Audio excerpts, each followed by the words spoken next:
नमस्कार दोस्तों। मैंने अपने पिछले वीडियो में बताया था कि कुछ विशेष अधिनियम हैं जिनमें यह निर्धारित किया गया है कि उन विशिष्ट अधिनियमों में जो अपराध हैं वो परिवाद पे चलेंगे, उनमें एफआईआर पंजीकृत नहीं होगा। मैंने संख्यात्मक रूप से उसका वो किया था और इसमें और भी बहुत सारे अधिनियम हो सकते हैं, लेकिन मैंने कुछ विशेष अधिनियम जो ज़्यादा प्रचलित हैं उसकी जानकारी मैंने दिया था। अब आज मैं उन अधिनियमों के बारे में बताऊंगा, उन विशेष अधिनियमों के बारे में बताऊंगा जिनमें एफआईआर पंजीकृत करने की प्रक्रिया निर्धारित की गई है। क्योंकि ये अक्सर कन्फ्यूजन्स होता है कि हम जहाँ एफआईआर करना होता है वहाँ परिवाद कर देते हैं, जहाँ परिवाद है वहाँ एफआईआर हो जाता है। तो हमें इसको ध्यान में रखना होगा और ये बहुत ही महत्वपूर्ण है, खासकर एडवोकेट्स के लिए, पुलिस पर्सनल्स के लिए, जो भी क्रिमिनल जस्टिस सिस्टम से जुड़े हुए लोग हैं, न्यायाधीश के रूप में काम कर रहे हैं, उनके लिए भी ये ध्यान में रखें कि कहाँ पे एफआईआर होगा, कहाँ पर परिवाद होगा। तो आइए स्टार्ट करते हैं मित्रों। लेकिन इससे पहले आप सबसे मैं अनुरोध करूंगा कि आप मेरी वीडियो को लाइक करें, कमेंट करें, और यदि आपने अभी तक सब्सक्राइब नहीं किया है तो सब्सक्राइब कर लें और अपने मित्रों से भी इस वीडियो को सब्सक्राइब करने के लिए कहें। एक और सूचना मैं आप लोगों को देना चाहता हूं, मैं जल्द ही इसमें एक कंप्लीट कोर्स लेके आऊँगा, कंप्लीट सामग्री जो है जुडिशियल सर्विसेज एग्जामिनेशंस पे प्रारंभ करूँगा। उसके लिए आप सबका सुझाव आमंत्रित हैं। तो मित्रों आइए अब हम लोग देखते हैं कि वे कौन से विशेष अधिनियम हैं जिनमें एफआईआर पंजीकृत किए जाने की प्रक्रिया निर्धारित है। तो इसमें है आयुध अधिनियम, आर्म्स एक्ट 1959, आर्म्स एक्ट 1959, जिसमें कि आप देखते हैं 3/25, 5/25, 7/25 इस तरह के केसेस दर्ज होते हैं। तो इस आर्म्स एक्ट में जो है एफआईआर पंजीकृत की जाती है। इसमें एफआईआर पंजीकृत किए जाने की प्रक्रिया निर्धारित की गई है, ऑफेंस कॉग्निजेबल होते हैं। दूसरा जो एक्ट है इसमें महत्वपूर्ण, वह है NDPS act, the narcotic drugs and psychotropic substances act 1985। NDPS act में भी जो ऑफेंस होते हैं वो जो है वो एफआईआर में पंजीकृत होते हैं। और एनडीपीएस एक्ट में ये कहती है कि इसके जो ऑफेंस होंगे, धारा 37 आप देखेंगे तो वो ऑफेंसेस को कॉग्निजेबल और नॉन बिलेबल बनाया गया है। इसके जो ऑफेंस होते हैं कॉग्निजेबल और नॉन बिलेबल होते हैं। तो पहला हो गया आयुध अधिनियम, दूसरा हो गया एनडीपीएस एक्ट। एक चीज़ और ध्यान में रखेंगे, ये जो मैं बता रहा हूँ वो संख्यात्मक रूप से है, ऐसा कोई ज़रूरी नहीं है, और भी विशेष अधिनियम हो सकते हैं जिनमें एफआईआर पंजीकृत करने की प्रक्रिया निर्धारित हो। तो आइए हम लोग मैं केवल संख्यात्मक रूप से कुछ एक उदाहरणात्मक समझ लीजिए, एग्जाम्पल्स पेश कर रहा हूँ कुछ विशेष अधिनियमों के। तो पहला आर्म्स एक्ट 1959, दूसरा एनडीपीएस एक्ट 1985, तीसरा है एसेंशियल कमोडिटीज एक्ट 1955, आवश्यक वस्तु अधिनियम 1955, तीसरा है SC/ST एक्ट 1989। इस एक्ट का पूरा नाम है schedule caste and schedule tribes prevention of atrocities act 1989। इसमें भी आप जानते हैं बहुत महत्वपूर्ण अधिनियम है, इसमें भी एफआईआर पंजीकृत की जाती है। फिर है एक्सप्लोसिव एक्ट 1884, एक्सप्लोसिव एक्ट 1884 और एक्सप्लोसिव सब्सटेंसेज एक्ट 1908,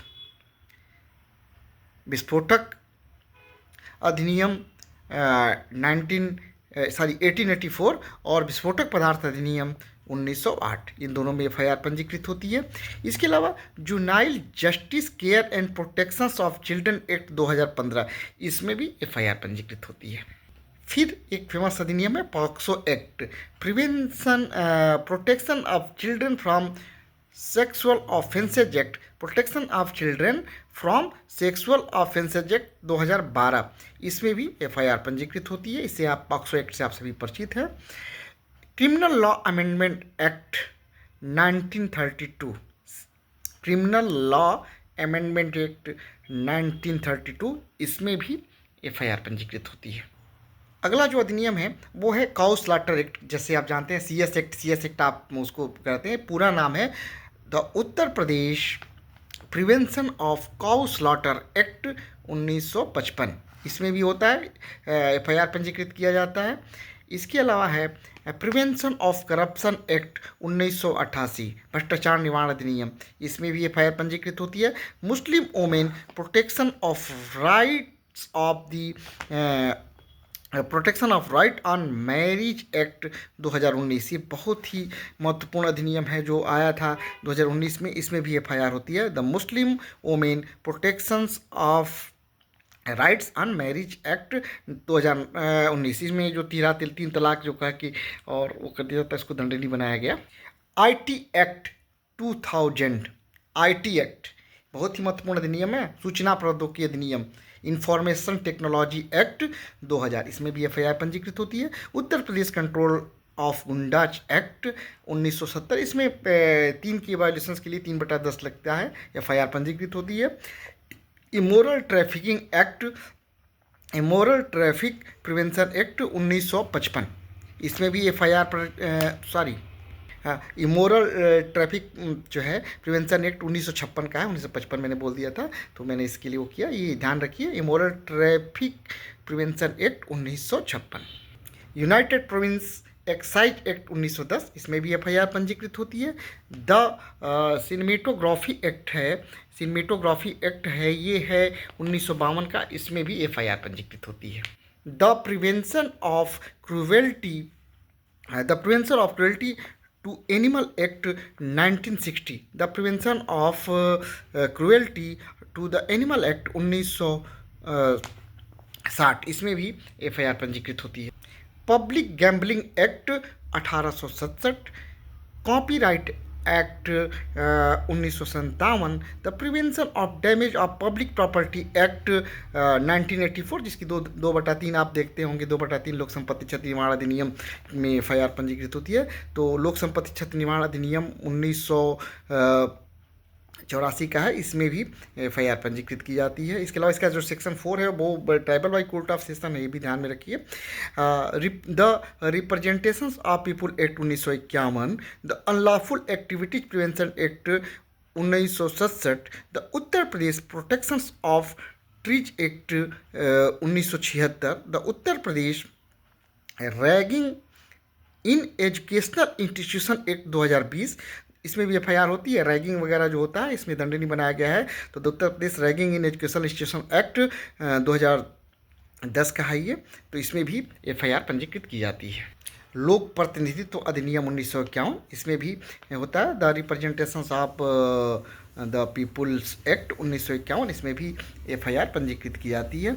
इसके अलावा है the Uttar Pradesh public examination prevention of unlawful means act 2024, ये भी हाल ही में लाया गया, बहुत ही महत्वपूर्ण अधिनियम है।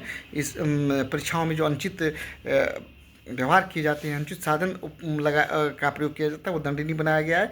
ये भी जो है वो एफआईआर पंजीकृत होती है, सीधे एफआईआर होगी। Uttar Pradesh electric wire and transformer prevention and punishment of theft act 1976, इसमें भी एफआईआर होती है। इलेक्ट्रिसिटी एक्ट वगैरह आप देख लेते हैं, इसमें लगता है, तो उसमें भी एफआईआर पंजीकृत की जाती है। इसके अलावा the weapon of mass destruction, the weapon of mass destruction and their delivery system prohibitions of unlawful activities act 2002।